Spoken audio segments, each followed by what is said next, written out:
Tak ako aktivovať Microsoft Copilot v Microsoft Excel? Tak prvé, čo si odkontrolujte, či máte prepnuté správne konto. To znamená, tu v tejto časti hornej si odkontrolujte kliknutím, či tam máte prepnuté správne konto. Následne, keď si odkontrolujete, že máte správne konto, pozrite sa na kartu domov, úplne vpravo, či máte túto ikonku Copilota. Ak ju tam nemáte, tak prosím vás, poďte ešte potom skontrolovať si jednu vec, a to je, kliknete na kartu súbor, následne pôjdete na konto a tu sa pozriete, či máte priradenú licenciu.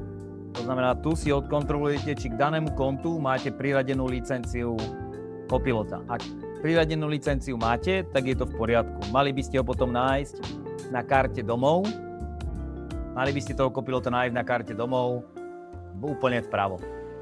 Samozrejme, aby vám Copilot správne fungoval, je potrebné si ešte pred prácou uložiť tento zošit na váš cloud, to znamená na váš OneDrive. Tým pádom musíte ísť na súbor, uložiť ako, a uložiť si tento váš súbor na váš cloud.